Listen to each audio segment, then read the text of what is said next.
Yo! What is up, y'all? We are here.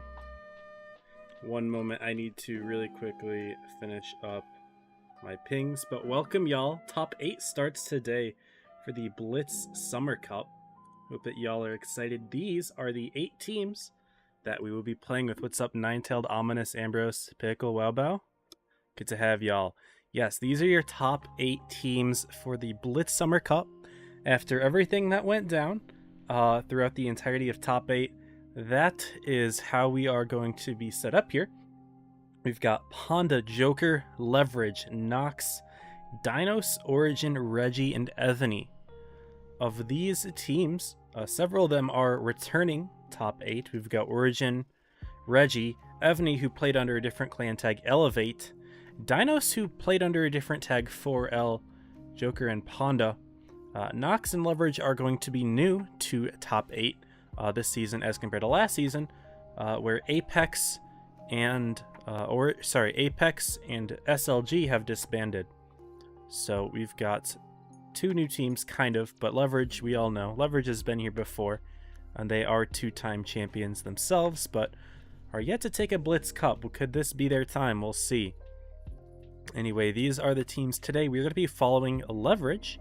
If I go ahead and click on Leverage here, we can take a look at their team lineup. But if we go to matches and scroll all the way down here, they're playing Panda today, and then they're playing Origin. So these are going to be the teams, or the games that we're watching today. Really quickly have to... No, we're all good. There's actually going to be 2 round robins, so as we can see first stage for all of these games, and then there's going to be second stage. So there's actually going to be 2 round robins, hence why the title says Round Robin 1. And how it's going to work is every team is going to play every other team for the first round robin, and then do it again for the second team. And then the 4 teams with the most combined wins will go on to top 4. There is a tie. I believe it'll come down to head-to-head matchups. And then if that's a tie, it'll come down to maybe win rate, I think. But we are going to be watching these 8 teams. Again, here we'll be playing in top 8. Then we also, let's take a look at the Challengers Tournament for top 16, where 6 of the 8 teams are all readied up and everything. And it's also going on right now, but it's not going to be streamed. So Donda, 7 Rats, Naps, Hated, Rival, Zaza, and then 404 and Jaja did not register. They did not have an interest in competing in top 16. Their goal was top 8, and since they didn't make top 8, they don't want to play, which I can totally understand, you know, the frustration of not making your goal, especially for Jaja, because they lost in the last day due to a disconnect glitch, which Wargaming has since claimed that it's not their fault. And that's the conclusion they have come to, so that's the end of that, unfortunately, for Jaja, and they have decided not to play this season. Sup, OG? Welcome, Petzo. Give rewards for viewing the page. For top 4, yes. At the moment, not yet. But for top 4, there will be rewards for viewing. Anyway, I just got the invite, so I'm just going to change it to the just chatting scene as I go ahead and get everything set up with the room. Just don't want to be showing that on stream because we don't want to give away tanks early. All the sets that we will be watching from here on out are going to be at least a best of 7, so that's fun. Previously we've been watching a lot of best of 5s, best of 3s even, and those are a lot less fun and enjoyable, I would say. Not necessarily that they're bad sets, but I mean there's a lot less games to watch, and sometimes if a team has a rough start for like a best of 3, they oftentimes don't have a chance to kind of bring it back. And so that can be a little bit unfortunate for them, but at the same time, you know, now we have best of 7, so no team should be having those excuses. The first map that looks like we're going to be on is New Bay. Okay, good to know. I was digging through a bunch of my old stuff today. I actually found the Blitz Cup that Wargaming sent me for fall of 2021. Obviously, it's not entirely the same as this season's because it's called Blitz Summer Cup, but I don't want to bring it too close because I think the camera might, stop focusing on it. But if I put it up like this, hopefully you can take a look. It's a cool little Blitz Twister Cup on the back. It just says World of Tanks Blitz, a little shiny metal piece, and the light's kind of deflecting it a little bit. I don't know if I maybe cast a shadow on it. Yeah, now it's just not lighting up as well. But yeah, really cool thing that Wargaming sent me a while back, and I wanted to kind of share it with y'all. No, I don't need another announcement. Both of the teams are starting to filter in. I suppose we can take a look at the team rosters really quickly. If we go ahead and find Panda here. Panda is led by Pagman. You've got Market, Rax, Sherman, Work, Pafalupi, Jta. Technically it's pronounced JTA, but I've been saying Jta for so long I kind of want to keep doing it. Chipotle, Skips, and Ding Dong for your team. Several of these players are new to the team. Rax, Work, Chip, and I believe Ding Dong have not played with Panda before. A lot of them coming from other teams, and then we can switch over to their playing Leverage. Leverage, some returning players, but also a lot of players coming from the Joker team. 707, Derpy, Danny, Yarrow, Autoloader, Ranger, Arctic, Steven, MJ, and Light. And yeah, about half of these players have played on the Joker team before. Steven's coming from the old Pramo team. He also played on Panda for a season or two. Arctic was on last season's Origin team. I believe if I click on him, he probably has the top 1 background. He's not even running it. But he was on the Championship Origin team. Who have the other 9 players are all there, but Arctic is not there anymore. But those are the teams that we're going to be looking at, and here everyone is. Leverage is actually going back to their old logo, by the way. This is the old Leverage logo that they used before they ended up switching over to a black Flaming Bull, but they have asked me to use this one again, so we will be using it again. And again, the first map is a New Bay. We're going to be seeing both sides of New Bay, and I suppose the other maps we can see them as they come out.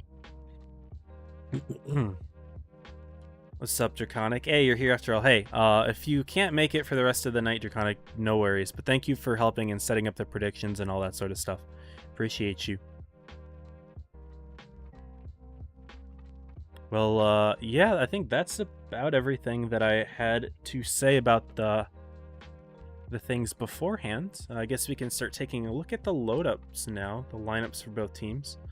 Looks like we're seeing a lot of 777s for Panda, as well as MLEs for both teams. We've got 2 on Panda's team, 1 on Leverage's team, but Leverage is more invested in their Sturves, of which they have 3. Panda has 2 of their own. And an IS-7 for Panda as well, so an interesting lineup there. And then Leverage is running a T100 LT. You don't always see light tanks on this map.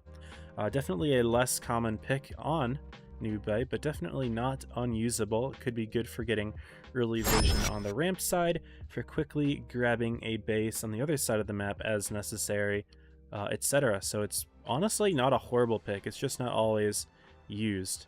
Looks like Pagman's got his 777 without a rank. That's funny. Good luck, Pandas. So Steve says good luck, Chip says good luck, and here we go, y'all. The first set of top 8 starting now. And we've got Panda versus a Leverage team.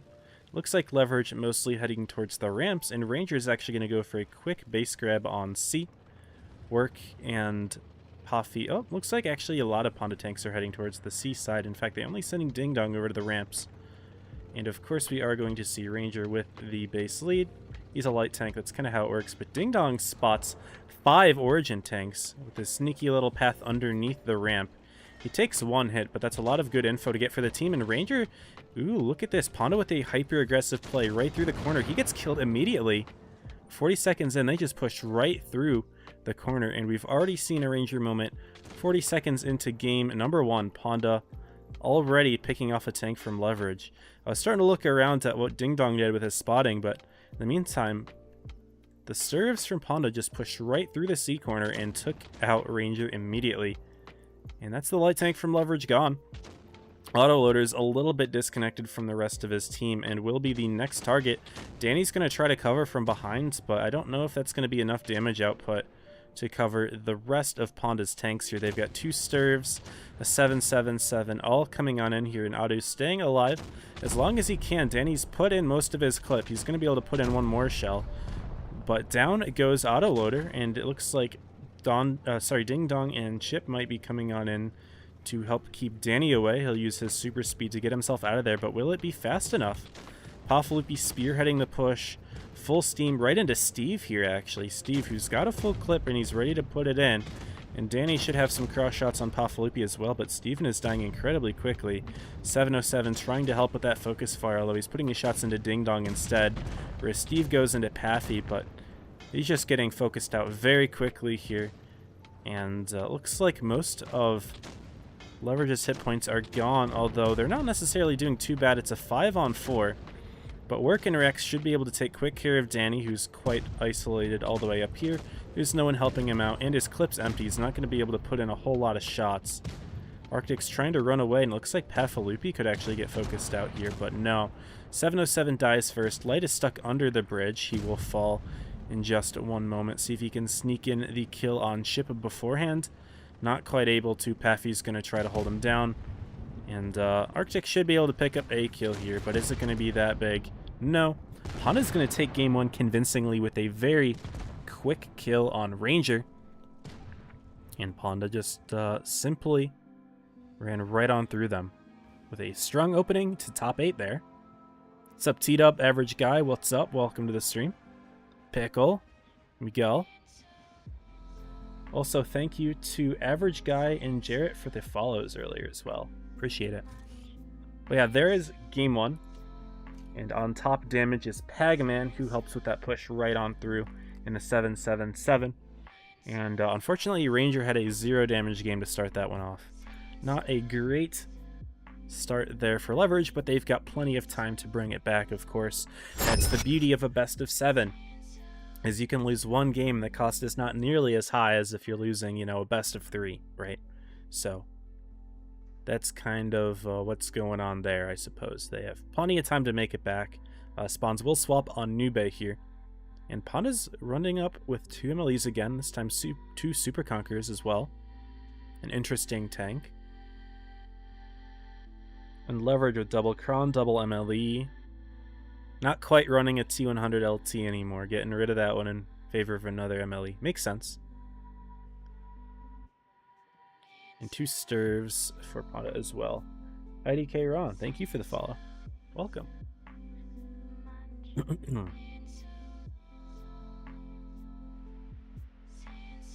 And Natsu, thank you as well. Let's go. Lots of follows coming on, and I appreciate y'all joining today.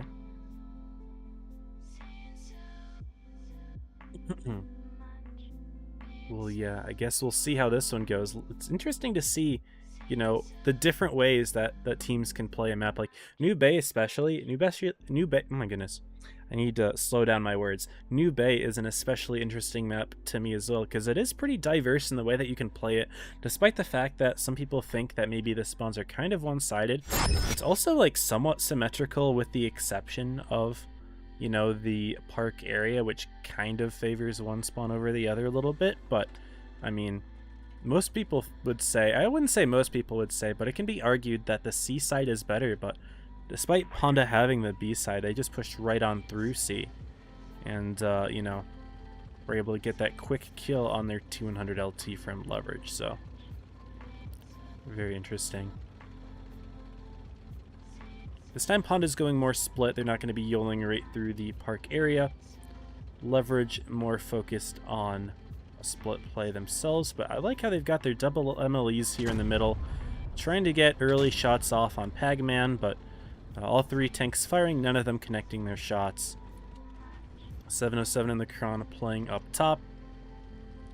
Here he is the furthest forward of all the Leverage players, but the other Krons are right behind. There are 3 of them on the Leverage team, and they are pretty strong tanks to have up in the ramp area. Now 707 greeted forward to put 2 shots into put 2 shots into Rex QC. Oh my goodness, Rex is dropping down.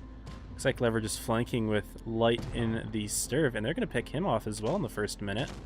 So quick rush there. Also Chip not looking too hot, kind of hiding in the middle against all of these tanks. Panda kind of fighting a bit of a 2v2 here in this area of the map. Otto's going to try to sneak in the kill on Pagman. Can he get his gun down? He goes for the cupola shot there, or the roof of the turret, and gets it. And then Ding Dong or Sherman should be able to get the kill on Ranger, although Ranger will survive to put in another. Flying through all these buildings here. Otto's just worrying about putting shots in. Sherman should get this kill here, but it's not looking too great for them. Work in Pafalupi trying to hold back the leverage tanks up top, but all these Kronvons have full clips, and they're just going to be coming right behind Work. Oh my goodness. It's so hard to cover a map like this one where, you know, there's just so many, like, hard pieces of cover in between. Yeah, Work, you see, realizing he's not going to survive this one.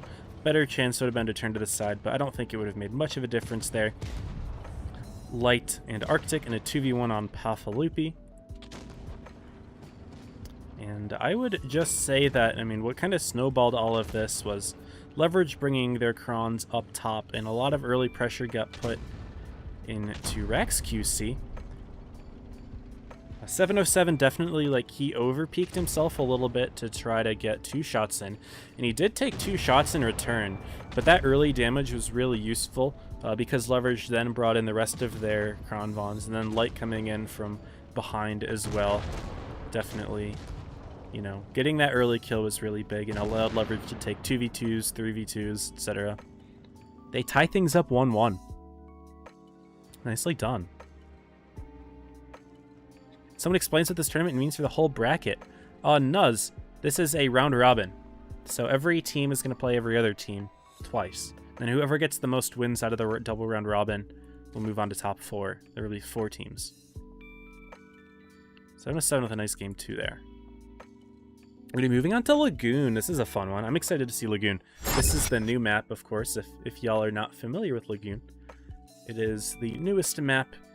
It is a very, I don't want to say a wide open one. It's very large and there's a lot of playing space. There's also a lot of lanes of fire across the map, but there are definitely a lot of closed off areas. Typically heavy side is where a lot of brawls do end up going down. But I wouldn't say any side of the map is unviable, and the meta is definitely undeveloped, so it's hard for me to comment on, you know, what the best play of action is. But in pub games, you tend to see the fights occurring more on the heavy side than not. In my experience at least. But there's a lot of trickiness to be had on this map, and that's why I'm so excited to see it. I did super test this map, or I didn't super test it. I guess I kind of did super test this map, and I was really excited when I first saw it, just because it seems like it's a very complex one with a lot of different, you know, lanes and ways that it can be played. And both of these two teams have very different approaches to it. Panda's got lots of stirves, a 1-2-1B, and then we've got Leverage here with E5s and TVPs. Looks like Krons as well. Very different loadouts here for the two teams. Leverage opting for more of a Clipper-based approach. Panda's got a lot of DPM, but also some heavy hitting tanks like the MLE and the 777 with the higher alpha, but also some good DPM in that tank as well. We'll be seeing at least 2 games in this map, so both teams will have an opportunity to show off either spawn and what they have prepared for today.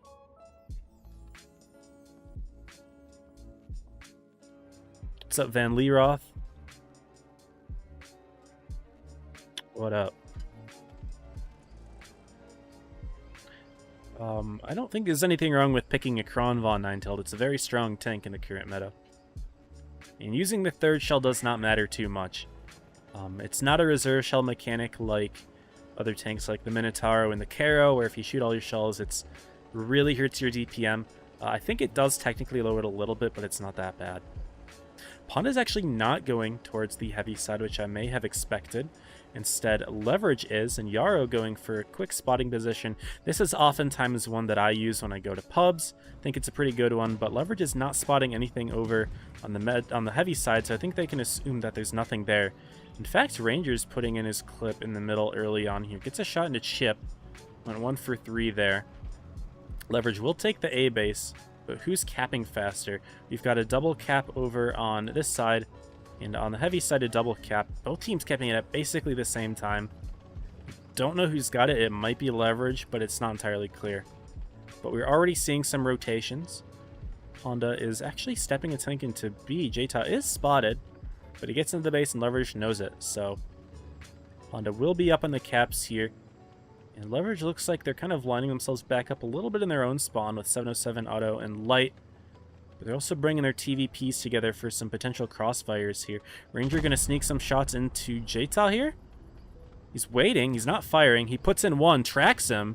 Couldn't track him again, though, but he does get spotted, and Panda's not putting any return fire. Didn't have the tanks lined up for it.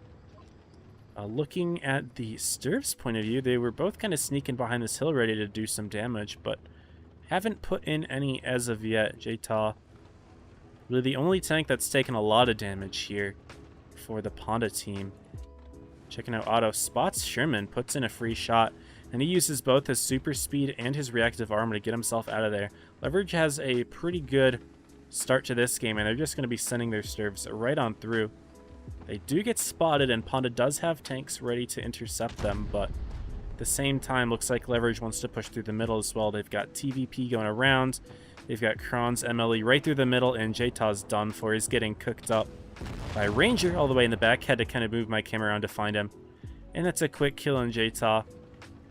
In both of these last two games, Leverage have gotten a nice early kill. However, Light's getting jumped now by 4 Panda tanks. They need to take him out quickly. They're all stopping their momentum to get the kill here. And that is good to get the kill quickly, but you need to get yourselves in the situation fast. This Pagman's already fallen as well, and now Chip is left alone against 5 tanks. And all of Panda here has kind of taken a little bit of time to respond, but they are putting the shots in. 707 will go down here.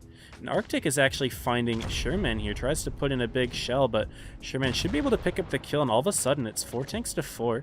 So not looking horrible, but Panda knows that Ranger is coming around to hunt down Sherman, and he's got to run away as quickly as he can. In the meantime, we've actually got a 3v3 here.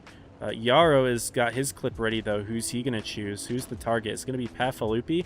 Pafalupi is going to be the TVP target. Down he goes. And Ranger... Sorry, they're going to pick up the kill on Rax as well. And Sherman, who's running away in his 1-2-1B, is just not going to have enough hit points here. And even though the TVPs are empty, Steve and Otto should be able to get a quick kill on Work. The high roll, he'll get it. Nope, or a fire, though. Fire helps too, I suppose. And Sherman, the last tank left alive for Panda. Leverage drop 2-1 now. It was a early bleeds on Jtal, allowed Leverage to get that kill. Also, the spacing of the engagements is another interesting thing to note. If it's one giant brawl, sometimes autoloaders can struggle a little bit because you can get your quick damage out early, but then you've got a really long reload. But when you have multiple separate engagements, what's really nice is that the TVP can unload its 4 shells, and then, you know, when there's not a whole lot going on, it'll reload that way.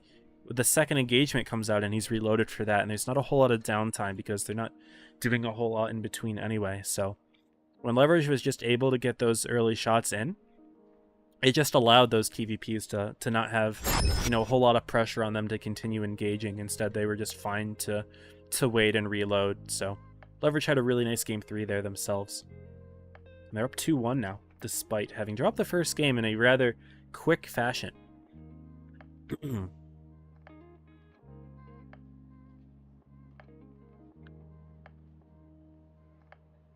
What's up, Jim? Mena Jim and Jim Bob, both of you.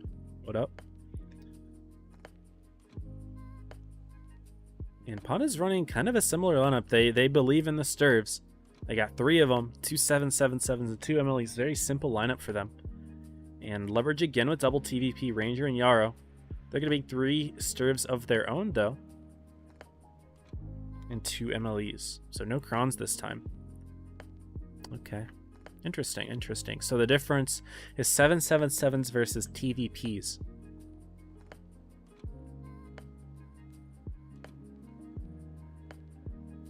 Got it.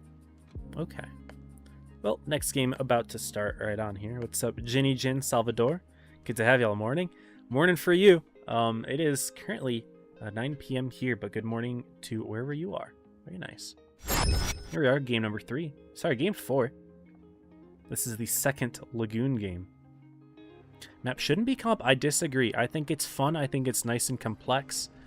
And I think it makes for some good rotations, because a lot of the maps are a lot of the areas around the maps are blocked off to each other. Leverage was able to get a rotation going without Panda knowing a whole lot about it.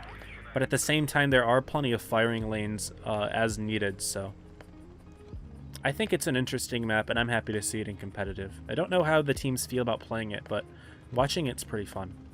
Panda's hard committing towards the heavy corner this time. Leverages too. Again, Yara's going for the spotting position. It's very difficult to get across without getting spotted, though. And Chip does take an early shot, and he's going to put another one in. He doesn't get lit. Yara was not lit, but opting not to continue shooting. He reloads his clip, which not a bad decision as we saw the blind shells going in there. But yeah, that spotting position is excellent. It's very difficult to get yourself through without getting spotted. Auto taking 1,000 damage here. Panda's more committed towards the corner. And the Stirves from Leverage are here as well, but they're not fully committed yet. Instead, it looks like they want to go in on Sherman and Chip here. And Panda's already coming around, though. They've picked off Arctic. He's been tracked. Yeah, he gets double tracked. Arctic's not moving anywhere. He's toast. 707's also taking some good damage. Leverage is mostly focusing on the MLEs here, leaving the DPM tanks alive. Whereas Leverage, they're losing their DPM tanks. 2 of their Stirves are already dead. And only 1 from Panda. They're getting 5v5s right now, but right now the hit points are vastly in favor of Panda. The TVPs are both kind of driving around, and this is kind of what I'm talking about with one large engagement, is that now like Leverage's damage output is just incredibly slowed.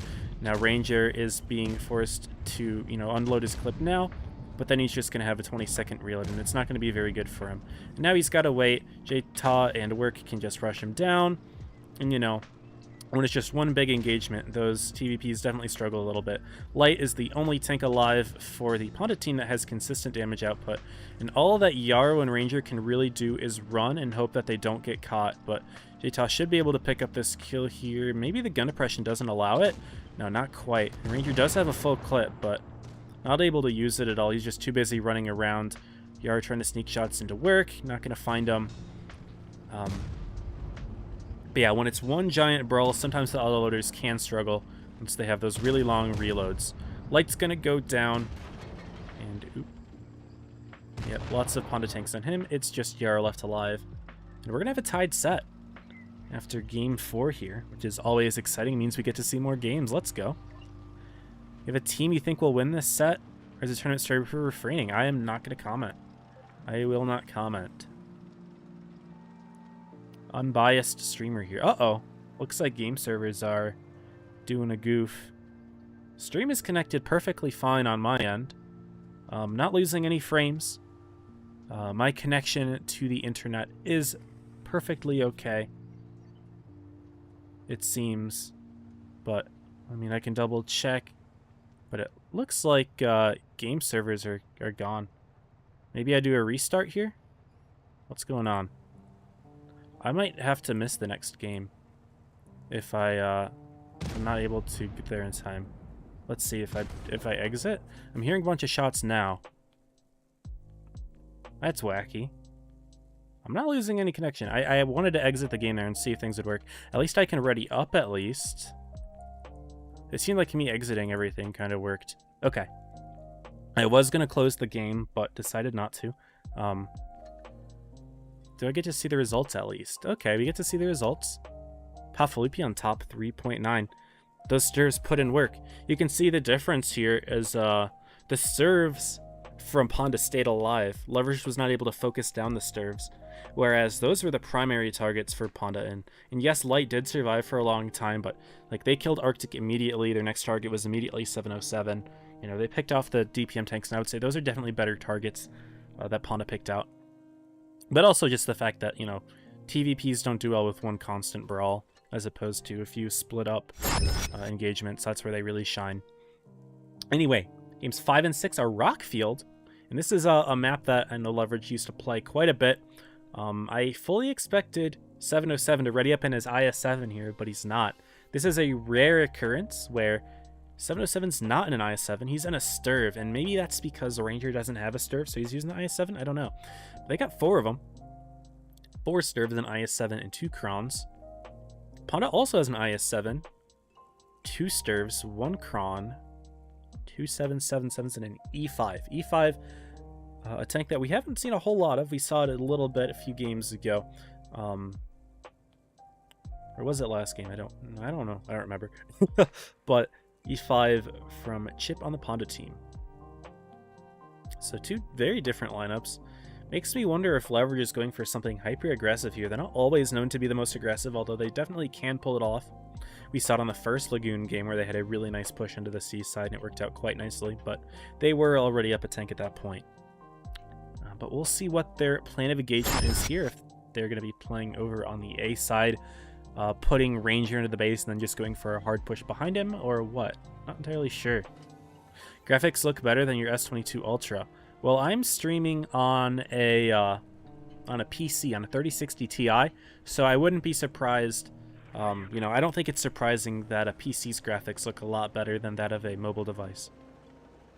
11 a.m. Awesome. Austria. Or Australia, sorry. Not Austria. I saw the word Austral time zone. That made me think Austria. No, Australia. That's cool. My old clan lead was from Australia. Anyway.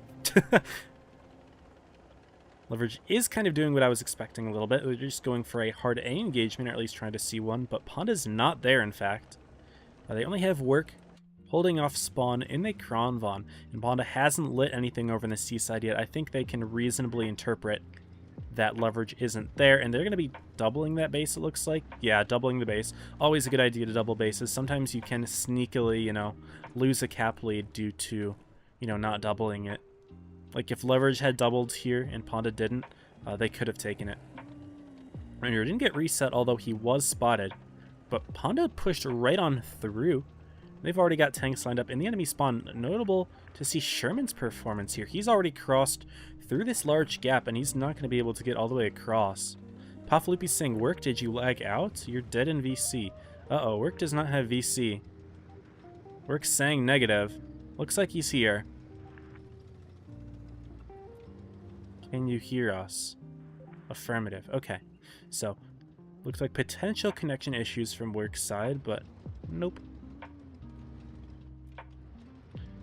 Anyway, yeah, I do think it's interesting to see that Sherman did cross here. He's spotting and he's getting spotted, but like notably this position here, yeah, he has to cross all the way through this gap in order to return to his team. He's not gonna be able to do that with 4 Sturves all lined up here. Look at this spawn trap that Leverage has set up here. 4 Sturves all next to each other, all waiting.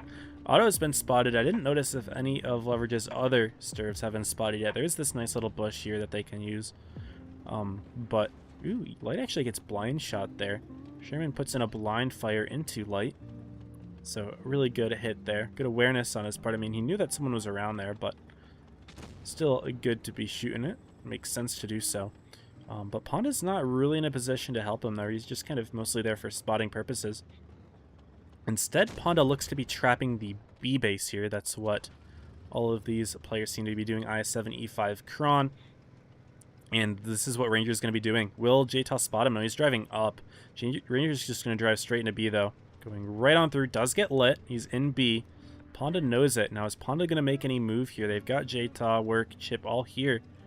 Ranger spotted. Sherman can't go for any resets. Ooh, looks like Leverage is pushing to distract Panda from the base, but Light takes a couple hits. He's not going to take a whole lot, though. And Sherman's dead at this point. There's no surviving this. But Leverage has put in some shots elsewhere, but I do want to see the systematic slaughter of a certain Panda individual. Would like to view this, and that's 4 Sturves, high DPM tanks, and they immediately get that kill. Ranger is still alive for Panda, however, but Chip is going to be the next target, it looks like. Yeah, he's driving right in front of many, many tanks here. No, actually, Leverage is just taking the C base. They want bases here, and it's actually Rax that could be the target. Ranger does fall, but Leverage is on C. They're stopping the base. They're also grabbing B as well. I'd like to view that in just a moment. I wanted to see that push. Yeah, Steven's taking the base. And Panda's also picked off another, Leverage has also picked off another kill as well. So Leverage has all 3 bases. They're up a tank. Sorry, not up a tank anymore, but they are up on the hit points. Pagman stopping C, but apparently not looking great for Panda, although the tanks are slightly in favor of them. Pagman will drop soon. Rex and Pafloopy going to try to farm off Otto as long as they can. They actually may be able to get the pick here, because Otto, yeah, he does fall to Rax. Steven's going to come in with his Kron, but I mean, Panda hasn't stopped the bases. They need to stop the bases, because right now it's 940 points here. Doesn't matter if they kill 707. They cannot really win this one, just because they don't have the bases. Steven's got a good clip. He's going to put it into Pafalupi, but 1,000 points happens as JTAL goes down right as the kill in 707 occurs. Leverage having much better management of cap there. Having Stirves does afford the mobility to take bases, although they didn't use the Stirves. They used Ranger in the IS-7 and then the Kron, although the Stirves did take C, I suppose. But Panda, they brought it back a little bit. Definitely didn't have the hit point advantage, but they did have tanks for a bit. But it was interesting to see that Panda really didn't make any attempts to stop bases for most of that game. Leverage just took that one on points for free. Good game there from 707. JTA on top for Panda, but not enough. The spawns will swap on Rockfield here, and this time Panda will be running a T100 here. It's interesting to me because they're not on the side where T100 usually can get boosted. There are some boosts on this map, although I think you can do it from either spawn. It's definitely a lot more noticeable on the south spawn, but it looks like Leverage is... Sorry, it's more noticeable in the north spawn, but Leverage is north spawn here. Yeah, light tank for both sides. 2 Krons and 4 Stirves for Leverage. 2 Krons, 2 Stirves, an I-7, and a 777 for Panda. Okay, so tanks are pretty similar, but Leverage is just fully committing on the Stirves. That English. I need to slow down when I speak. The DPM on those tanks is hard to dispute. You know, it's very easy to see why that tank is used so frequently.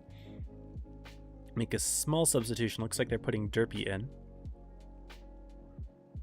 But Panda, I mean, they have to win it, obviously. This is a best of 7, so a win here for Leverage will end it, and a win from Panda will force a tiebreaker on the map that I'm not entirely sure of yet.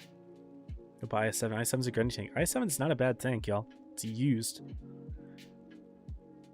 Chat seems to know more about competitive tanks than the competitive teams themselves, huh? It's very interesting.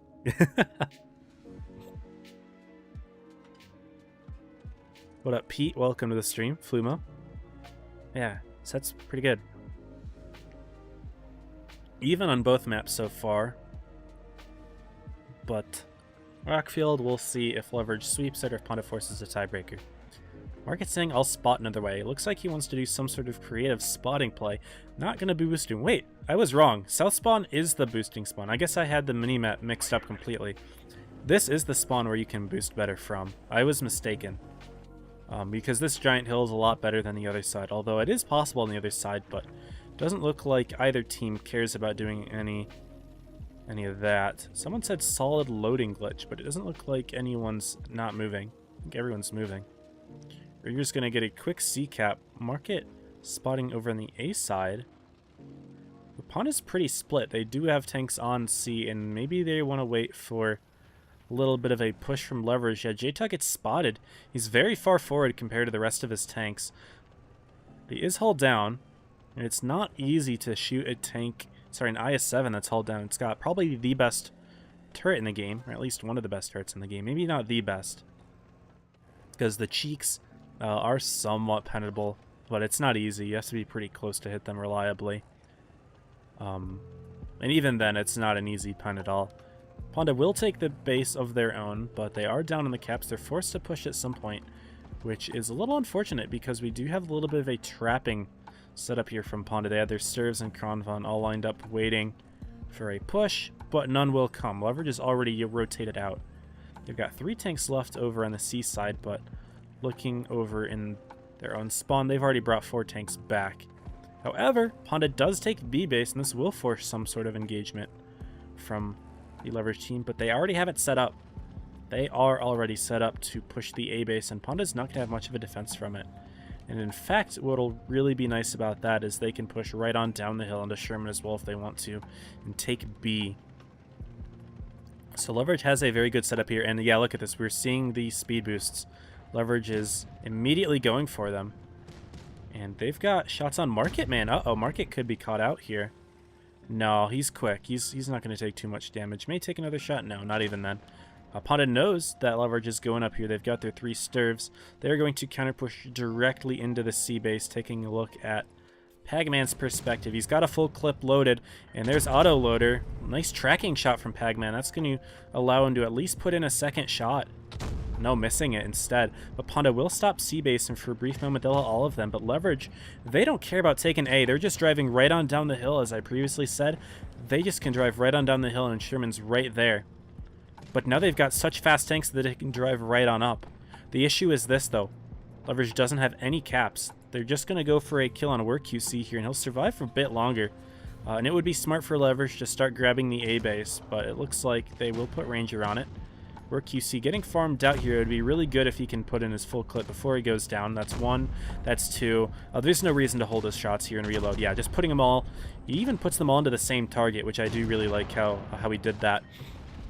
And Panda, they're down on the hit points, but they are still maintaining a good cap lead. The light stepping on B. It's going to be exceedingly more difficult for Panda to get resets, though, because again... Oh, wait, no, they brought the hit points back. They're even now. Uh-oh, are we going to see a light tank 1v1? Market v Ranger. The duel that you're all waiting for. Now, Ranger takes an extra hit, though. Market's just trying to hide himself here, and Ranger's not going to be able to catch him. He will try to give chase, but Light, who was trying to stop the B base, has now been bled out a little bit further. It looks like Ranger has come into some trouble here. Market turning around. He's going to go for a push. No, Ranger just wants to farm as best he can. Pathflippy's going to try to turn for him. Will he be able to put in a shot? Yeah, Ranger just driving through the middle. Didn't do a whole lot, though. He goes down. Panda takes it. And right away, we are seeing a tiebreaker. The very first set of top 8. That's exciting. Leverage just wasn't able to stop the bases there, and Panda kind of did what Leverage did last game a little bit, where they just took all the bases and forced Leverage to do something. I was very surprised to see that Leverage dropped all of their tanks immediately down the hill to get the kill on Sherman, and they didn't even put a single tank in the base. They just went right for the kill there. And short term that was useful, but long term it just hurt them a lot. Anyway, the tiebreaker is Oasis Palms. Oasis Palms. This will be an interesting one. Okay. A nice, mostly symmetrical map here, so there won't be a ton of, like, sneaky shenanigans. It's just a matter of, you know, who's going to play it better. This is a fun map, pretty diverse to play, a lot of good ways to play it. You can hard commit town, you can kind of commit to the dunes, but it usually is important to have some sort of presence on the A side. The A side has 2 bases, and it is very important to get multiple bases on Oasis Palms. And oftentimes it does come down to whoever gets the B base, you know, controls the A side. On the dunes, it is nice, you know, you can say it can be a little bit better in terms of map positioning, but at the end of the day, you're down on a base if you fully commit towards that side. We have seen Panda in the past. They played against Dinos, and they lost both of their games against Dinos on Oasis Palms by doing a full commit on the C side. So we'll see if they learn from that, if they want to keep doing those strats, but Leverage has, again, hard commitment to the stirves here. They've got, 4 of them. They're running the same exact lineup. T100 LT, 4 stirves, 2 crons. Simple. But, I mean, it seems to work very nicely for them. A good balance of DPM, burst, and then the light tank is useful mobility. Market's in his own T100 LT, and Panda does have 2 stirves, but playing a little bit heavier with IS-777. Sorry, I meant 3 stirves. 3 stirves for Panda, but they also have a 62P in there as well. So, good mix. 50 plus. 50, so it looks like there's about 50 on YouTube and about 50 on Twitch. So, yeah, good crowd. Which, by the way, if you didn't know, I'm streaming on both YouTube and Twitch. So if you're on Twitch, sub to my YouTube. If you are on YouTube, you should follow me on Twitch. Ja. Anyway, WorkUC saying BCAP needs spotting. Okay. So they do have more of a hold on the B side this time. Panda learning from their previous sets. However, surprised to see that Leverage is fully committed towards C. They've got their stirves, so you know they're actually using their super speed, which is interesting. But they're immediately going to take the base, take a base lead, and fully commit towards the dunes, where Panda finally getting onto A base. Are they going to attempt to take B is the question. Looks like we're seeing some blind firing from Leverage, but JTOD does get into B. IS-7 being used for cap here. Curious to see if Danny has resets. It looks like Danny may have resets. Jita is spotted. Danny's waiting for it. He misses the first shot. Does get the second one, though. Really good clutch shot there. He needed to hit that one, or otherwise Jita would have had the base. But he's just going to slightly adjust himself here and attempt to take it again. Leverage is not going to get the reset this time around. Although, will Jita get shot backing out? That's the question. Doesn't look like it. Ranger's going to be spotting it up. He's going to try to put in another shot. He does, actually. Nice shot there from Ranger. Doesn't get lit himself either. Yeah, Jita's just getting bled. He's not able to leave without losing about half of his hit points, and that's actually quite significant. Light and 707 have each taken a shot of their own. They're a little bit further out committed than the rest of their team. But multiple hits on one target is a lot more important. If you can spread the damage between multiple tanks, like Leverage has done, you know, each individual target's a lot healthier, and there's a lot less weakness in the lineup. Whereas right now, Panda has a very big weakness, and that weakness starts with the letter J. And I'm not saying that in terms of player skill, you know, shout out to my boy, but, you know, it's an obvious target for Leverage to take whenever there is a push.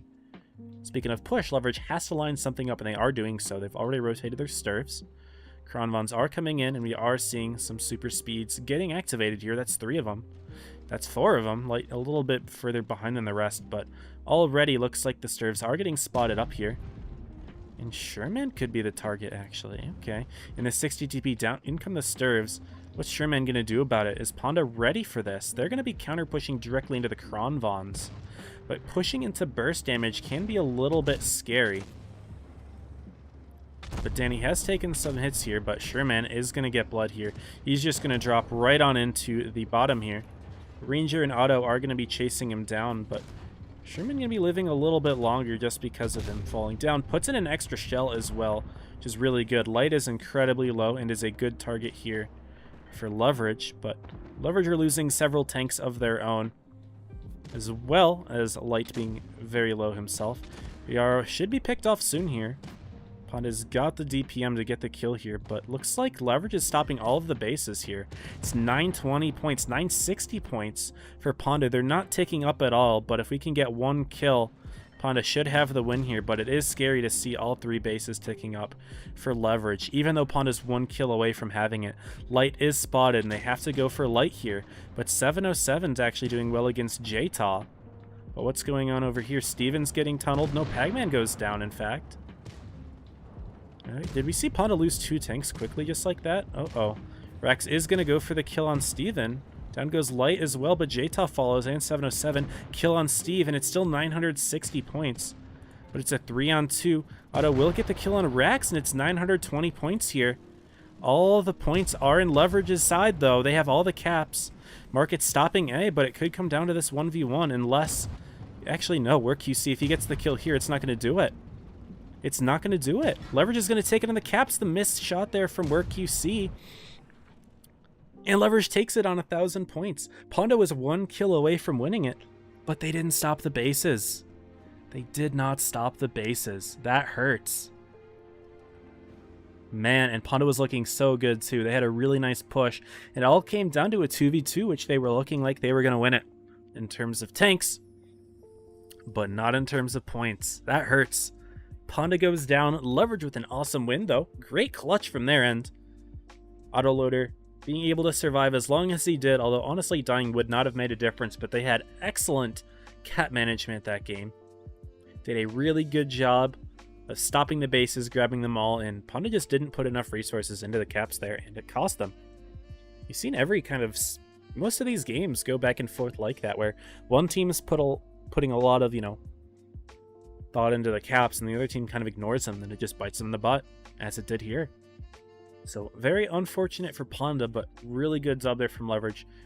Of course, all these teams need these wins. They are both fighting for top 4 very hard. Panda and Leverage have both made top 4 previously. And not that many teams are going to be able to fit into top 4. Only 4 of them can, while there are several contenders. So that's that. That's the first set. Really quickly, I just wanted to show y'all what the... let's see what the leaderboard was looking like to qualify. So if we look at the teams, Joker qualified first with the highest win rate combined with their cups. They had the highest cups combined with Origin, but they had a higher win rate. Leverage in third, so they're expected, you know, they qualified third. They should be in the running for top 4. Evany qualified in 4th, which is impressive. They did a very good job this past qualifier run. Reggie 5th, Panda 6th, Dino 7th, and Nox 8th. Obviously, it does not really matter where you qualify as long as you do qualify. But, you know, it kind of sets a ground rule for expectations, right? Leverage was performing like a top 3 clan in qualifiers, so it makes sense that they get the win. Panda performed a little bit worse than you might expect for qualifications, but they could have arguably had tougher brackets as well, so it's not really easy to make a conclusion based on where, you know, they performed in the qualifiers. Anyway, I just wanted to show that there. We can just go ahead and wait until our next set, and I'm just going to go ahead and double check at what time it occurs. I believe it's going to be at 10:10 Eastern.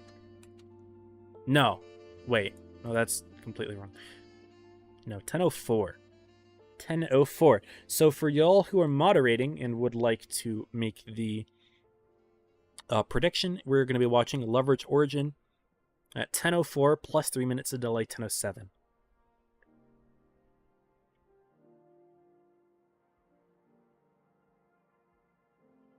Anyway, that's that. Good win for Leverage. We can take a look at the other teams. So looks like Joker defeated their opponent, who is Dinos, 4-1. I believe this was streamed by Rose. Origin loading. And they 4-0'd Evany. And Reggie must have defeated Nox then. 4-0. Okay. So that's how things are going. Obviously, the Panda Leverage one hasn't showed, but Leverage 1 4-3. Good tiebreaker to start things up. All right. Let's game. Let's play STP. Pubs. Burning Games is open. I didn't know that. I don't care, though. Let's turn on Supremacy. Get into a game faster. I'm going to grab a drink real quick as well.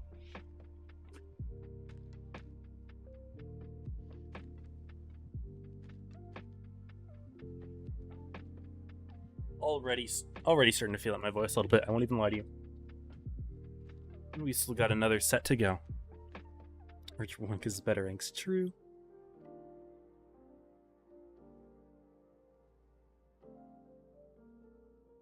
Surprised the queue's taking so long.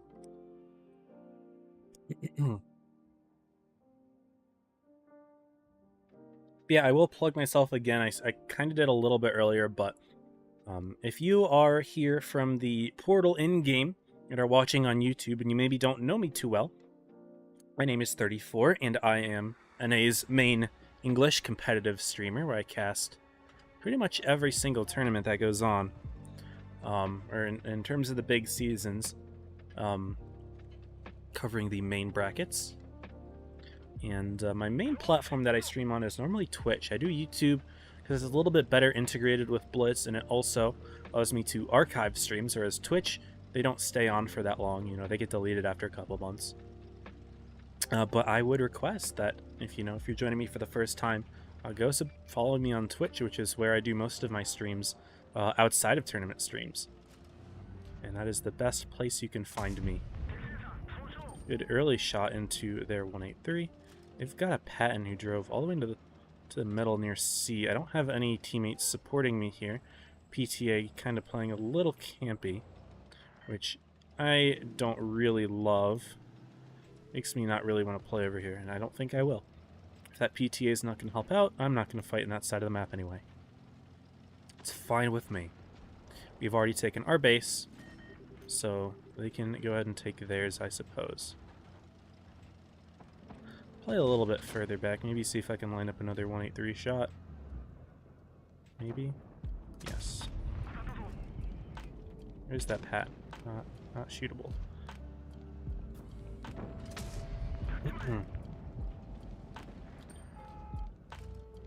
Ew, and they're having several low hit point tanks. PTA finally decided to push. It's a little late for that though. He just dies quickly. I could push him, but they do have their 183. I don't really want to push into that. So I don't think I will. Wait, there's their 183. Do you have two? They have two. They had to pay attention to that. Okay, so I might be driving in front of him here. Just a little bit. Hope he doesn't snap me. He doesn't.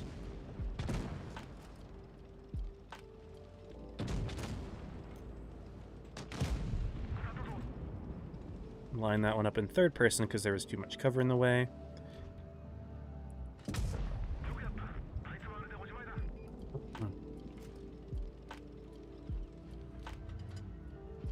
Do I even care about this 183 shooting me in the back?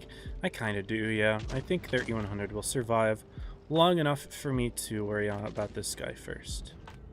Plus, you know, these are easier shots to hit. If I could sneak that, I would, because he is an active target for many of my teammates, and if I shot him, I most certainly could shoot the 183 again. But, yeah, he bounces nice. Now, I don't know if I'll get in a shot on this pattern or not. Probably not. It's okay.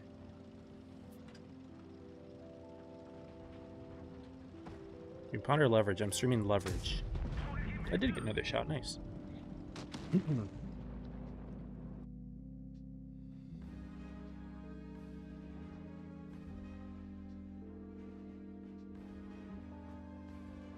Huge tank you can walk around in. Yeah, I mean, it has a fridge.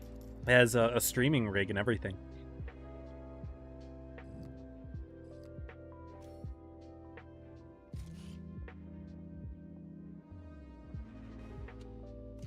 Well, decent game there. Hey, yo, Stinky with a 5. I have to have it muted, of course, for the tournament. But thank you, man. I predict within the next 6 months you'll have some Chick-fil-A waffle fries. You know what, Stinky? I think you might be onto something. I think you might. It has been a while, but since you sent me that donation, I might see something coming up on my schedule sometime. Thank you, man. I appreciate you. Also, Invictus, thank you for following. I don't know if I said thank you to Natsu Elvis, but thank you as well. Anyway, solid game there. We'll play again.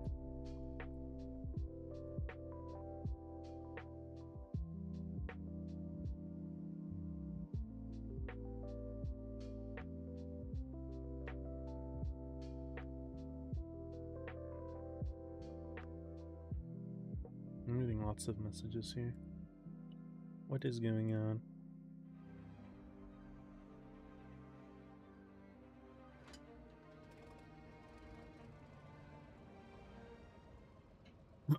All right. So, okay, so it looks like Draconic's already looking through the maps. Middleburg, Wintermail, Desert Sand, and Faust. Okay. All right. Good maps, honestly. All good maps, I would say. Solid. Should we play the game with Reggie Knox or Knox beat Reggie? I have not streamed Reggie Knox.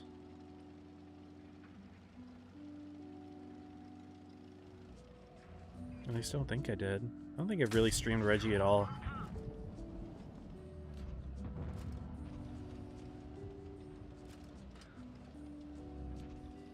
So it looks like their team is more headed towards the D corner.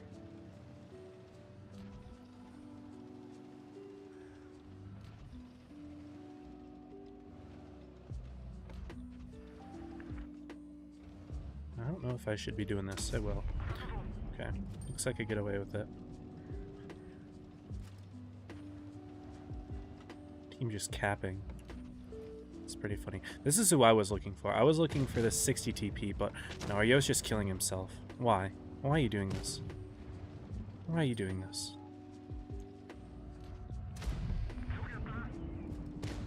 He's just killing himself. For what gain? Let me just push behind the 60. I mean, that's what my team's doing. They're pushing behind. I'll push in front. Yeah, this guy doesn't know what he's doing in any way, shape, or form. It's okay. You at least put in one more shell. does so.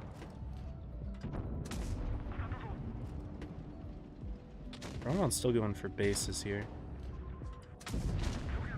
He gets a reset.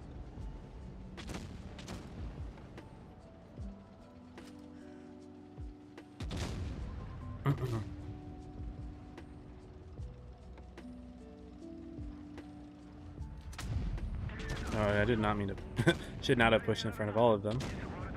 A little bit of an oopsie daisy. But I wanted to go for this player. Oh, he's got a standard B with them. Oh boy. I'm just gonna push right on through and behind. Ouch. Did not know that they were all here.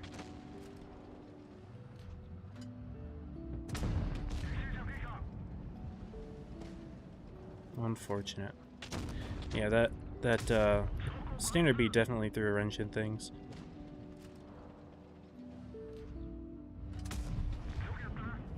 Don't know if I'll survive. 92 is gonna go for that kill. That's actually pretty big, but I still think I die here. Yeah. Good try though. If that standard B weren't there, I thought he was still hanging out with the VZ and the 57. That would have been some really good damage on that IS, but no, he scared me. It scared me.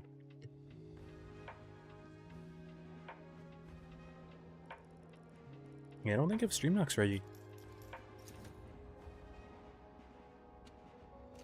I don't think I covered Reggie at all. I could be wrong. Oh, nice. 4.8. We'll take it. A good game there. Was that a second class probably? Yeah, second. We'll do one more. Maybe two. No, we can't do two. We can do one more.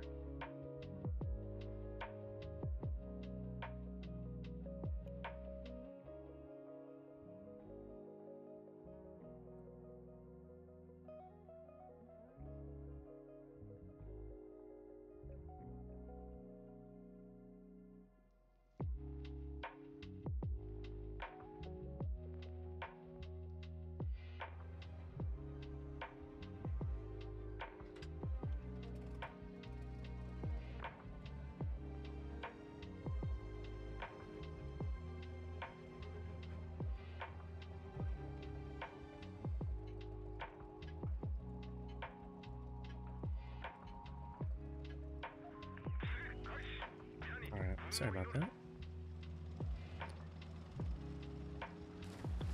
Now, I want to play in the middle here. I just don't want the TVP to play with me because that would get us both in trouble.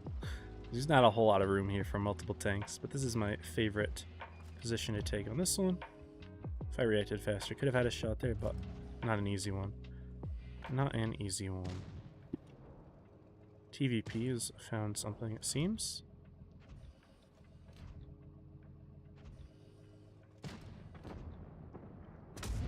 Put that one in. That's a lot easier than the shot on the Yo.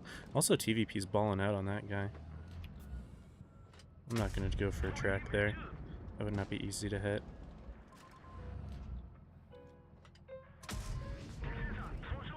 I'm not getting lit somehow. Interesting. I thought I would.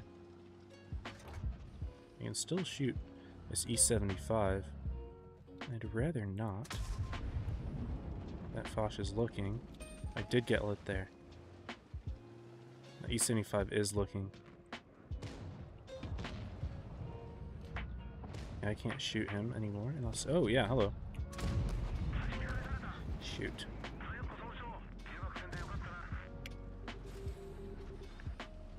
Okay, yeah, I definitely overstayed a little bit here.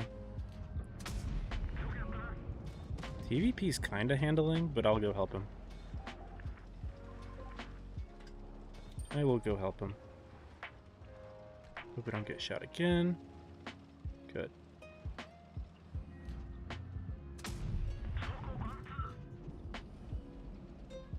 Don't know what the Sheridan is doing. He's very tunneled. We'll take it, I guess. No complaints here.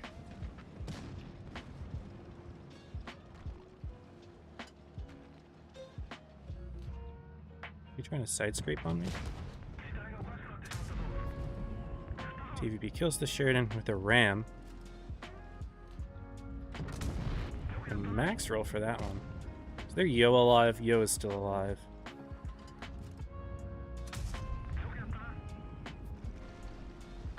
I have to be somewhat careful of the Yo. He's looking my way.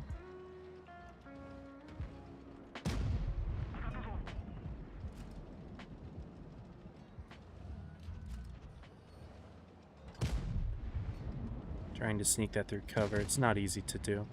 He's fired once. He's probably going to fire again. Yeah. I get the track. But he's clipping. So I can put in likely 2 shots. I'll probably die here. That's chill. I don't really mind.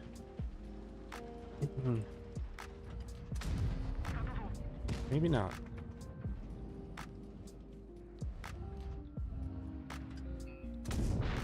Nice. Cool. GG. Another 4.8.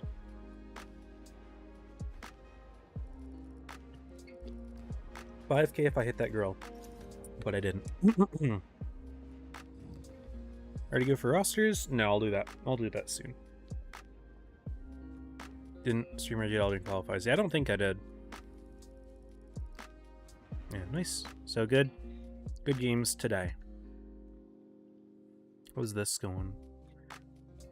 Hit 2 victories for every win. So those are the only games I've played, so I have 6.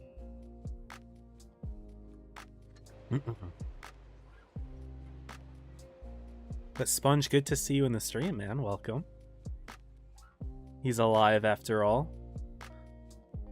I know we had our conversation, but I wasn't sure if you'd still be around ever, to be honest. Thank you, Draconic, for getting these clips for me. I appreciate you for that. If anyone has clips to share, by the way, feel free to take clips of the stream and post them in my Discord channel. Wargaming has asked me to share with them highlights from these streams, so if you would like to have a highlight that I send to Wargaming, I don't know what they're going to do with it, but it could be featured or something. I have no idea. Maybe, you know, sending in a clip could be good for that. So thank you to Conic for doing that. But yeah, I guess we can go over... We already went over the leverage roster, I suppose. So if I go over to professionals, find a leverage. They're playing Origin, I believe. Yeah, Origin. This is the Origin roster. These are the defending champions, by the way. This team won the spring season against SLG in the grand finals. Got my invite. I'll join that in a minute. But 9 of the 10 players on that team are back. Tanner, Jay, Subchat, Group, Pew Pew, Tunnel, Sierra, Bubba, Cora, and Up Down Left Right, who is also no Exent or Muxv. He's changed his name. Subchat is Panzer. And then everyone else is pretty much the same names, I believe. I think Pew might have changed as well, but you can still tell his name is Pew. The only new player on this team is Group, GRXUP. He was on the SLG team last season. He got 2nd place, and he is replacing Arctic. Arctic is the only player from the championship team that is not returning, and he is in fact on the leverage team. So Arctic will be playing against his former teammates here, and yeah, so that'll be exciting. I'm gonna go ahead and change to this scene so I can go ahead and join the room, get the scoreboard all set up, and not reveal teams' tanks before they wish to be revealed. So I will go ahead and set that all up. Oh, that Windows noise was me. So sorry about that if anyone was alerted to a Windows noise from their computer. Joker or Fave for sure. I would not say for sure, Jenny, because Origin won last season, and Origin has a 90% returning roster, which I'm pretty sure is the highest of any roster. So I would not say for sure like you do. That being said, Leverage is a team that has won a season in the past, and they have several players from that team, and they also have several players from other Joker teams. So it's hard to count Leverage out and say that they are in the running. As well as, of course, Joker, they're definitely in the running, obviously. They're always a top team, but you can't just say that they are the favorites for sure, because they aren't even the defending champions. So it's hard to say that. Anyway, Draconic was spot on with his maps. So thank you for sending that. We have game 1 and 2 here on Middleburg. Both teams are already turning up here. And already we have tanks that we didn't really see at all last set that we're seeing here. Yos for both teams. Origin running 1. Leverage with 2 of them. And both of them running in LT. We've already seen Ranger play in his T100. But Origin's main light tank player is Subchat, also known as Panzer. Now, interestingly here, Leverage, we've already seen them. They love to run their stirves. They've ran 3 or 4 of them for most of the game's last set, and they will be continuing to run 3. But Origin, they're not running any this game, which is surprising. We usually see them on most lineups, if not all lineups, but Origin not running one this game. Instead favoring Krons, IS-4s, and a 60 TP with that Yo. Leverage, who did like to run a lot of Krons last set as well, is only running 1 of them. So some very different lineups between the two teams here. Origin's lineup is suggesting very heavily that they're going to be playing in the town with their IS-4s and 60 TP, but it's hard to say because the Kron Vons are definitely fine up top. So I don't know if I want to make a big prediction there. Yo's a little bit of an awkward one to place because it does have the gun depression to play up top, but it doesn't have armor really at all. The Cupolas are extremely easy to hit even if it's using its gun depression, and I doubt that that tank would go up top unless it's placed very far back. But it's possible, I suppose, but it's definitely not going to be duking it out up front like the Kron Vons or IS-4s could. I suppose the IS-4s could be placed up top. Although they don't typically go there. It's possible. Leverage's lineup, I mean, they're flexible tanks, but I do expect to see them go up top. I don't know, that's just a gut feeling I have, but I don't really name. Replaced Azura and Arctic. Was Azura on the team? Oh, am I wrong? Starlight, my bad. My bad. I need to get my facts straight. I think I've been saying Arctic this whole time. My fault. I thought Azura was on the team. I mean, I thought Arctic was on the team. Maybe Arctic was on the team 2 seasons ago, and then Azura replaced Arctic. And now Group's replacing Azura. Okay. Thank you for the correction, Star. I appreciate you, man. I mean, you would know, being one of the original Origin players. You would know that.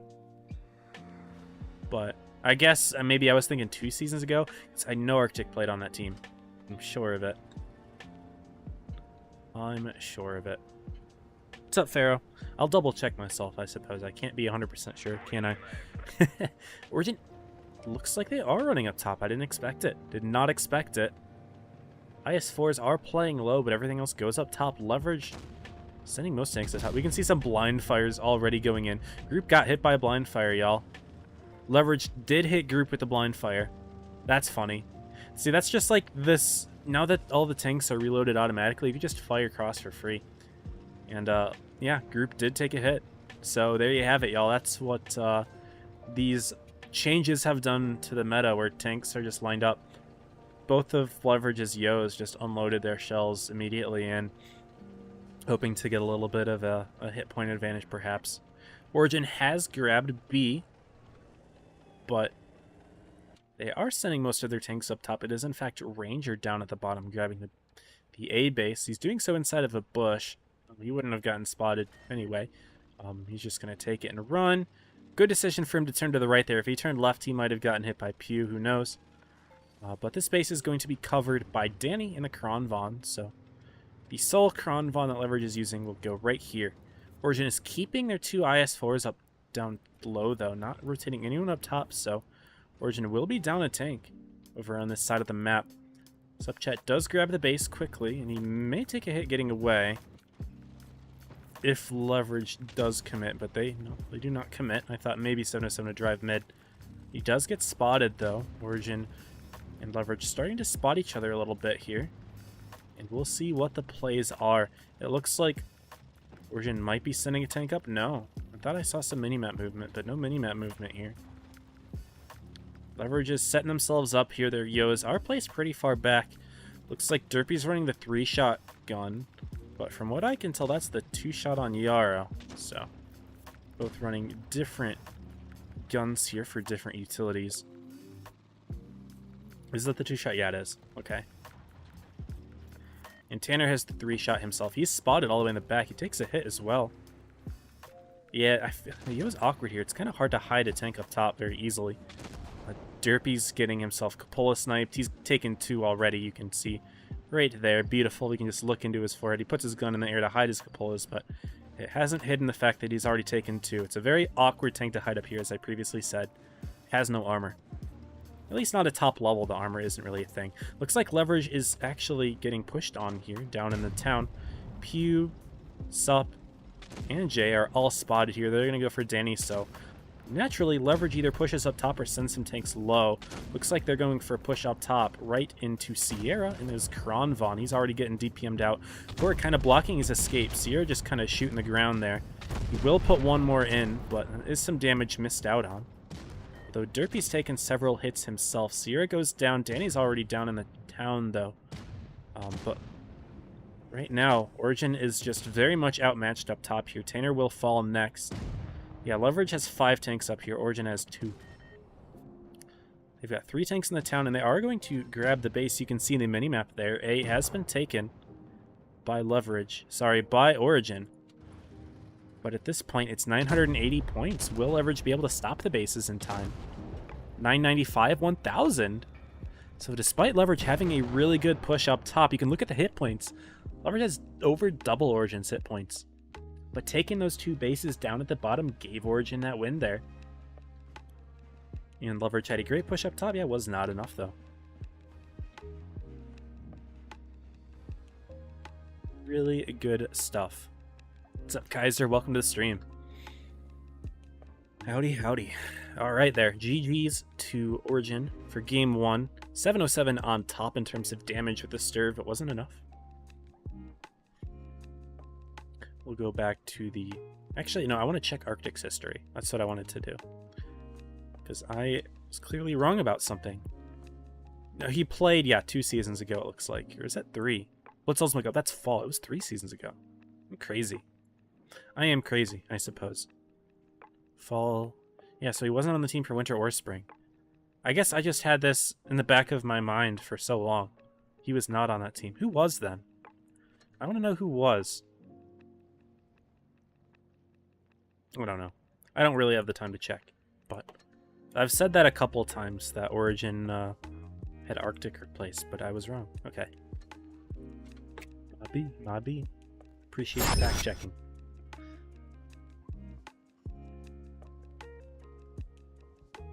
Here we go with game 2 as the spawn swap, and Origin's running a very different lineup. 3 Kronvons, 2 777s, 1 Sturv, and a T100. I'm not seeing Yoa's on either team now, which is funny because we saw 3 of them last game and now none. Leverage also running a very Sturv-heavy lineup this time, actually. So very different as well, is what I meant to say. With 2 777s and an MLE. So they are going... They're heavily investing in guns here. Leverage investing in guns. Origin in armor, I would say, more or less. But they do keep the T100, where Leverage does not have a light tank. So could provide some utility there for Origin in terms of base management, which we saw last game. Origin did it quite well, but we did see in a previous set that Leverage has good cap sense as well. Although they did drop a couple games due to cap. They did win more games due to cap, so. Interesting analysis to make, I suppose. But Soapchat spawning up top for Origin, but we actually see 2 tanks spawning up top here for Leverage. Looks like they might be taking advantage of spectator spawning influence, which is a nice little, game knowledge thing for Leverage. But they're going to sit right on the B base quickly with their Sturv. And Origin's a little bit more hesitant to take a base of their own. Jay did get spotted all the way back here, presumably by Danny, but don't know yet. Pew's going to take the base on A, but Leverage does have a lineup on C. They've already taken it, in fact. They take 2 bases before Origin even grabs 1, so already applying so much cap pressure, but 707 looks like he's just going to run. Otto also getting spotted. They're both out of there. Origin will take a second base here after a little bit of waiting, but they're not fully committed just yet. They're going to wait for sub chat. He will drive in. Leverage is regrouping. They're already lining something up over on the A side, and they're just not going to waste any time. Yarrow, Arctic Ranger, and that's Danny, all going in here on Jay, who's backing off. But they haven't hit a shot on him yet. Looks like he had his observation device damaged, but he's full hit points otherwise. And now Origin knows exactly where Leverage is. And that's all 7 other tanks. You can see it on the minimap. I'll highlight it again, although I do have one in the corner. But Leverage is changing their attention to Pew here, but they will step on the A base. Ranger getting on that one with 707 in the Sturves. But Ranger does take a couple hits for it. They haven't taken the base quite yet, but look at the 777's side-scraping capabilities. Ranger's already bled to a third of his hit points, taken 4 hits there, and you capture that base. And Pew's only taken 1 hit, and Jay is full health. Very impressive here. Origin was able to hold them off, not long enough to take away, to keep them off of the base, but they bled Ranger to a 1-shot. Derpy's half health. Yeah, down goes Ranger quickly. Sneaky play there from Tanner in the Kronvon. And yeah, Leverage is straight up down a tank. They're down a ton of hit points, about 2,000 of them, in fact. And Tanner has shots here on Danny, who's just going to back right on through. Takes a couple, misses on Tanner. And yeah, Origin's just got really clean bleeds here. I also like what Subchat's doing here in the T100, just kind of covering the rear. Otto just putting in a blind shot. You can't waste your blind shots right now. I mean, I suppose you can, but the rest of your team is dying here. And really, I just have to give a special shout out to Jay and Pew here, because they are still just fine in terms of health. It looks like Jay's definitely overextending here. Don't really know what that push was for, as he's just going to get himself caught out here. I mean, Cora's going to back him up, but it doesn't really matter at this point. Leverage just so far up on the hit points. They're going to go for Yarrow next. Yarrow is about to fall. Tanner's still chilling on half health. He's just stopping the B base. Doesn't really matter. He knows he's going to die, but what difference does it make? 900 points here. Subchat's going to farm Derpy. And even though Tanner falls, it's a 5-on-2 now. And yeah, that's going to be game 2 for Origin as well. Not able to get the final kills before reaching 1,000 points, but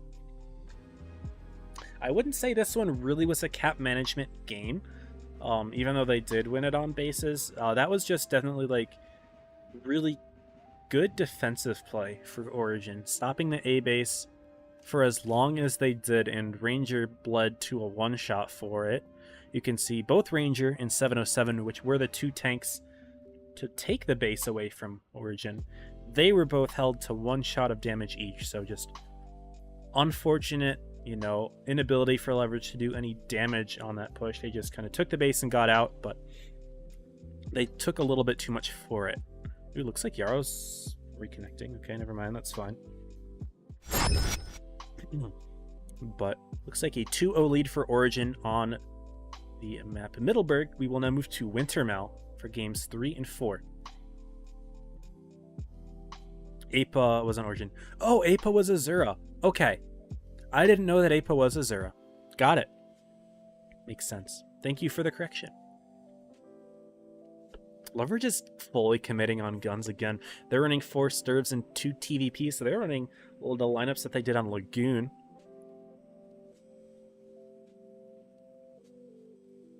So they do like their TVPs, but they really like their Sturves. They think that this is a Sturve only meta, which Origin tends to disagree. They haven't really run a whole lot of Sturves. Did they run any last game either?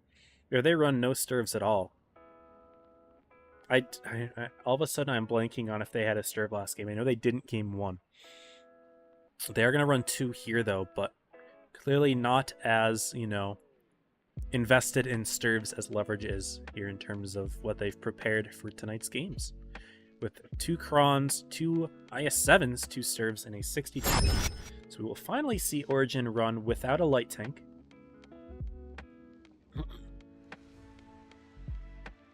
So in fact, Leverage will have a great mobility advantage this game, where pretty much every single tank on Leverage's team is faster than every single tank on Origin's team, with the exception of those Sturbs.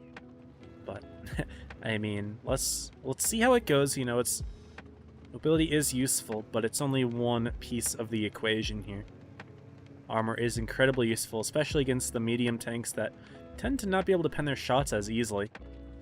Looks like Leverage is hard committing to the A area. They're going hard for a brawl here. We saw in the last set that those serves all love to drive together in a pack. But they're going to drive right to A. Ooh, okay.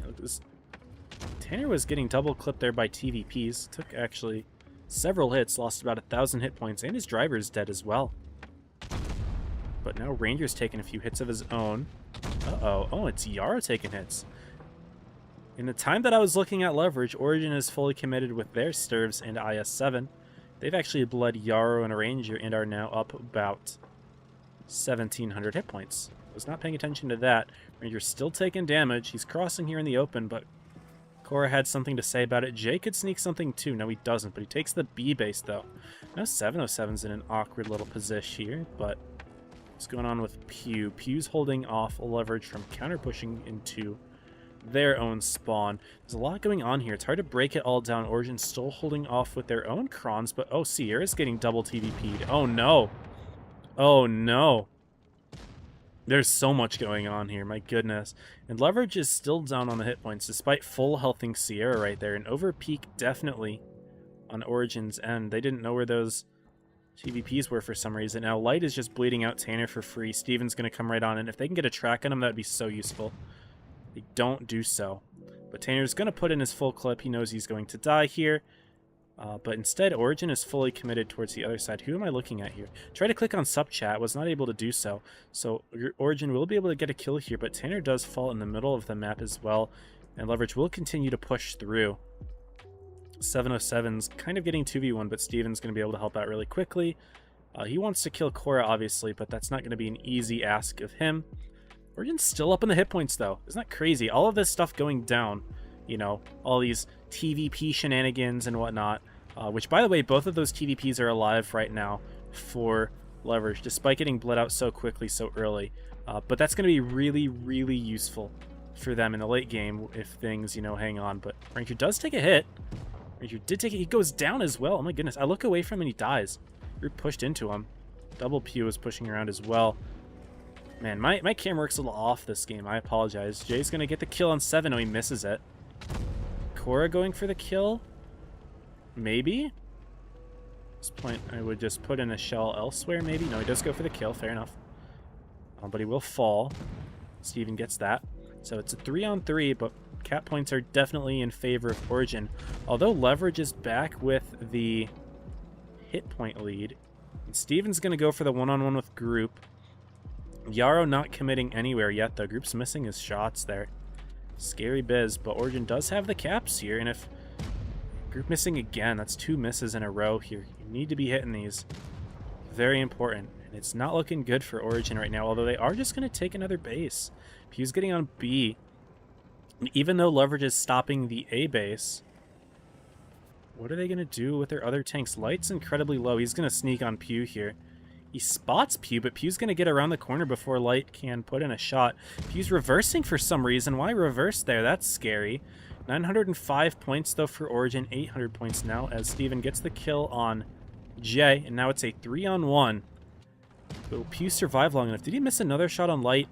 Origin missing clutch shots here in the end game. That hurts them quite a bit. I don't know if getting those extra shots on Steven would have helped Origin much there.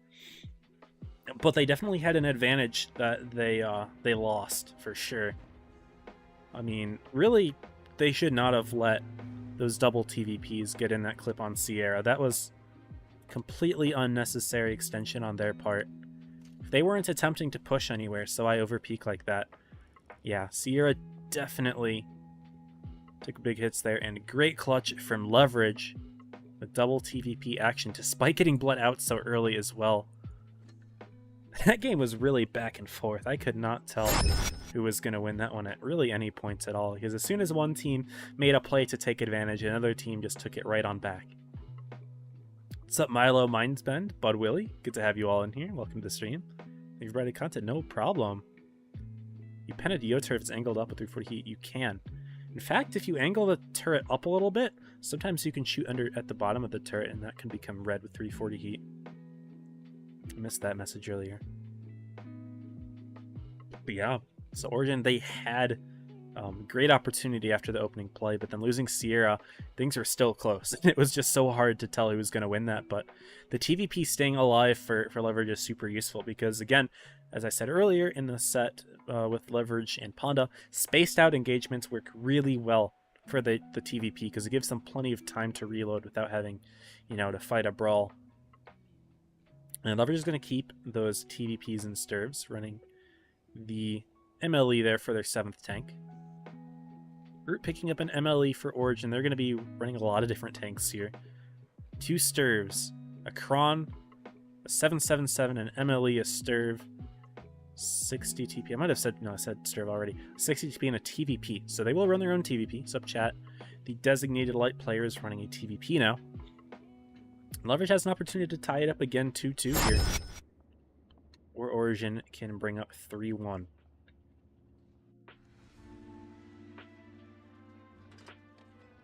The question is, will Leverage do the same thing, though? Because can the Stirves really make like a good case for fighting in the BC area?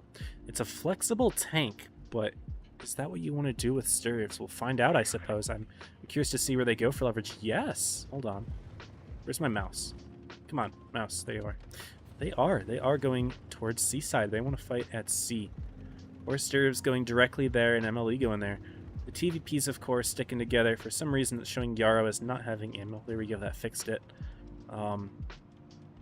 They spot Sierra in the crossing. Tanner getting lit as well, but Origin knows that Leverage is hard committed. All 4 of those Stirves did get spotted on the crossing. They've taken the corner heavily. And Pew, by himself here in the 777, is going to hold them as best as he can, I suppose. This is the anchoring tank here, and Leverage is going to get right out of the sea base. Going to take an early cap lead. And they're fully committing this corner here. Origin's going to try to play around it a little bit. They've got Tanner and Jay running Stirves to kind of look for any sort of bleeds here that Leverage could have, or could offer to them, I suppose. But Group's taking a couple shots of his own. It's Cora. This is Group. And finally, Origin will take A, hoping that those TVPs from Leverage are not here, and they in fact aren't, but it looks like we are seeing a pushing play from Leverage. And I want to look at this from the POV of Tanner. Yeah, Tanner and Jay. Look at Steve, though. He's gotten bled out massively, and Pew will definitely go down here, but he can do some good damage to this team. And I don't think he cares at this point about putting a shot into Steven, although he does put another one into Steven. And yeah, Pew will go down here, but really good damage that they're putting in. Sneaks that one into Light. Light and Steve are both one-shots, but Pew does go down. But what are the TVPs doing? Tanner driving right on in, but he loses 1100. Jay gonna pick up that kill. Look at this counterpush. No, he misses it. Come on, hit your shots, brother. Hit your shots. In come the TVPs. Where are they? Where are they? Where are they? Rangers fighting against Subchat here. It's a little bit of a 1v1 engagement. Rangers trying to push Subchat into the open with autoloader there. Subchat's just trying to back off as quickly as he can. Who's gonna get the shots in first, though? Looks like it could be Ranger. He's spamming that fire button. He does. He gets the shot in. Sorry, I just wanted to show that. It was a goofy little encounter, even though more action's going down over here. Down goes 707. Yarrow bailing as quickly as he can, but I mean, honestly, Leverage has the tanks to turn it around. It's a 3-on-5, but both of the TVPs from Leverage are still in it. And those tanks can turn the hit points around in an instant. They've got some of the quickest clips in Tier 10. And also some of the biggest clips in Tier 10. 1200. 1240, actually. Only tanks with bigger clips are the 4-shot autoloaders. The other 4-shot autoloaders, I should say, because the TVP does have 4. What's Cora doing here? Is Cora going to get a sneaky shot into the rear of auto? Yes, he will. He activates his tungsten. He appears on the minimap. Big shot there, but in come the TVPs, and Jay will be the target. But not before Ranger goes down. Yeah, Leverage is not going to actually be able to have enough alpha damage to go for that here. And Yarrow's reloading. He will fall. Otto as well in the middle of the map here. He's got a little bit of a hug with Group. He goes down first. It's just Yara left. He's running. Sierra's just being chilling over there. He's not even worried about turning himself. No, he does so. Okay. Origin are up 3-1. I was hoping that Leverage could turn it around with those TVPs. That would have been crazy if they got that pick, but Ranger was so low that, you know, he just got killed quickly, and then all of a sudden 2 TVPs became 1, and they didn't have the clip potential to kill Jay there at all. Although it would have been close anyway, even if he didn't die. Cora on top of 3.1 there. And Leverage needs to bring something back here. They are down 3-1. But we've seen 3-1 comebacks before. In fact, we've seen bigger comebacks from Leverage. In their championship against Joker one time, they played, I forget which season it was exactly. They were down 4-0 in the grand finals. I think it was the season that I wasn't streaming. I think this was the dunk season. I think I was in the middle of finals and I couldn't stream. I don't remember what it was. But Leverage were down 4-0 in grands. And then they won. They won 5-4 against Joker, no less. So we've seen Leverage make these sort of odds before. They could do it again here. Who knows? But Origin's not going to make it easy, and they're running an interesting lineup here. 3 TVPs for Leverage, 2 TVPs and a Sheridan for Origin. Lots of stirs on both teams. Leverage running 4, Origin running 3. This is going to be a bit of a, you know, a quick fight, I would imagine. 5 stirs for Leverage and 2 TVPs. Oh boy. So the difference here is that Origin's got a Sheridan and an IS-7 for 2 stirs. Now, I mean, yes, both teams are running quite mobile, but I don't know how well a Sheridan will do in a fight like this. A Sheridan is not going to survive stirs very easily. A Sheridan does well in a slower paced game where you can kind of peek-a-boom and do your spotting right now. Because right now the Sheridan, you know, it hasn't been nerfed yet. It still has the highest view range in the game. If you can get a quick spot and then run, that's what you do in the Sheridan. But there's not going to be a whole lot of time for that in this game.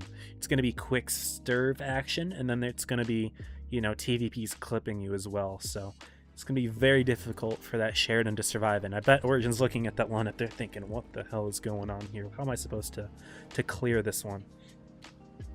Who knows? What's up, Napkin? Welcome. Yeah, I am curious. What is what's Mr. Panzer, aka Subchat, thinking? Leverage is interesting. So they're bringing their tanks to the desert, but they're bringing the TVPs away from the desert. Yara gets spotted. He takes a hit. And Subchat not able to spot the rest of the stirves here. There's Light. He's spotted. And I can imagine Origin knows that the rest of the stirves are coming. Yep, Ranger, 707, all spotted. Yeah. Origin, their TVPs and Sheridan could be in a pickle here, but no, it doesn't look like Leverage is fully driving in quick enough. They should be able to get away, no problem. They might not even get spotted. I don't think Ranger will spot any of them. No, they're not. I mean, Tanner could be at risk, but I don't think so. No, he's just over for free. Okay. So I thought maybe if Leverage were quicker there, they could catch them out, but they did not. They did not. And now it's actually not terrible for Subchat because things have kind of settled down. I thought we were just going to have one big explosive brawl, but it is a little bit slower as of now. However, when that push does come, Panzer better be quaking in his boots here. And Origin's spread. They're spreading their defense here. Obviously, they want to get some form of vision, but I don't know if I agree with where they're placing Group in comparison to the rest of the team. He could just get caught here. He's spotting Yell Light, so Light is spotted. And Leverage could just push right on through. I think they don't know where the rest of their team is. And it looks like all of Origin is actually kind of rotating to help Group. So this makes more sense to me. Okay. Now I'm starting to understand here. They're just kind of repositioning, you know, wiggling themselves out here. Pew actually gets a shot on 707. Interesting. Otto's trying to farm. But Pew baiting that shot successfully. But sneaky shot from Pew there. Origin does have 2 bases, so Leverage needs to do something here. Pew's still looking around. Leverage is waiting to push, but they're going to be pushing into several guns here. The group is still a little bit disconnected from the rest, but in comes Leverage. Yeah, I don't know. I don't know if Origin's ready for this. I thought they were going to rotate in. They're rotating away. Their tanks are coming through the middle, but Group and Cora going to be big targets. And, oh my goodness. We're about to see stuff go down here. No, they're pushing into A. They're going for A. Interesting. They're going for auto there. Autoloader about to get quickly killed. Right in the middle here. Sierra's going to put in his clip. Down goes Group in the middle. But now they've soloed Cora out. Cora's soloed out. Uh-oh. Cora is not long for this world, y'all. Will he be able to get away? I don't think he will. I don't think he will. No, he's taken way too much damage here. And he got tracked. Uh-oh. Light got an amazing track shot. Look at that track shot from Light. Gets put in another core. Does survive. I didn't expect him to, but 707 now getting pushed. But the IS-7 getting that kill. And Origin actually does have the cap lead. They're at 950. Core does fall. Cross map from Danny. But hit points are in favor of Origin. It's a 5-on-5. Leverage does have to continue the push, but it's not easy. Derpy's low. Ranger's low. And sub chat in a Sheridan might sneak something in here. Risky. In come the TVPs though, but he does get a max roll on Ranger. Ranger's on 20 hit points. The TVPs are driving in, but Danny's reloading. And Tanner's got a full clip, and Ranger gets the kill, and Origin wins! Oh my goodness. I could not have seen all of that coming. What a game. Shoda's here. What's up, Shoda? Wow. Origin takes it 4-1. Amazing there. I was very nervous for them because I don't think the Sheridan is very well suited for this, but they just left grouped in Cora to kind of die, and instead they pushed right through the middle, picked off Autoloader, and then, you know, they pushed 707 out. He was kind of stuck in that 1v1 face hug. He wasn't going to win that against an IS-7. That's not an easy tank to pen like that. Interesting. I don't know, man. Their cap game was on point today. Origin really did a good job at cap. If y'all think Leverage did a good job capping that first set, which I agree they did, but Origin just took it to another level and put so much pressure on Leverage and they couldn't bring it back. So that's that. Leverage trying to equalize it there, but nope. Origin takes it 4-1. They are now 2-0 for their first sets. Leverage is 1-1. Let's see if any of the others are done. I suspect maybe one or two might be, but I don't know. Joker won their set as well. They defeated Reggie. You know what? Actually, there's a better layout for this. How about this? I'm going to show the tournaments section, and we can take a look at the brackets that way. First stage. Here we go. This is how we can view it much better. I forgot about this thing entirely, but this is actually a much nicer way of looking at things. We can see wins, losses, and everything here. So Joker and Origin are 2-0. Leverage is 1-1. Reggie lost to Joker. I guess Joker Reggie just happened. And so the other sets are going on. If we scroll down here, we can take a look at them. So 4-1 here. Joker 4-0'd Reggie. Panda Dinos is still going on. And Evie Knox is still going on as well. Okay. Cool, cool.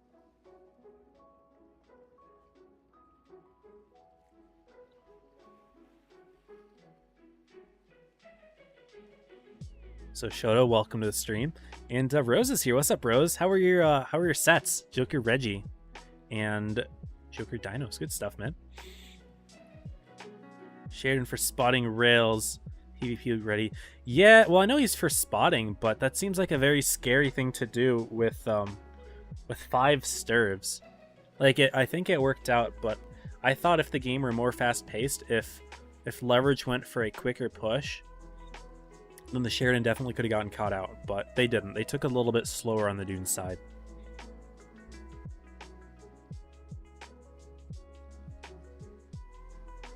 Anyway, I think that's about it. Maybe let's do another refresh to see if some of the other sets have finished in the time that I was talking. It always defaults to second stage, which throws me off. No, the other sets are still playing. So I think that is where we call it here. So that was day 1 of top 8 on the NA server. Today we followed Leverage, who defeated their first opponent, Panda, but then lost to Origin.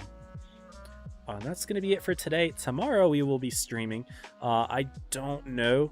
Did I put in a request? I don't remember if I put in a request. Let me double check and see if I did. I don't know if I want to watch yet. Typically I like to ask for days 1 and 2 earlier and then wait a little bit later for the other days, because I would prefer to cover the important sets in terms of determining points. Okay, so we'll be... I requested Reggie tomorrow. We'll see if we actually get it or not. Okay, cool. Well, anyway, that's where I am going to call it for today.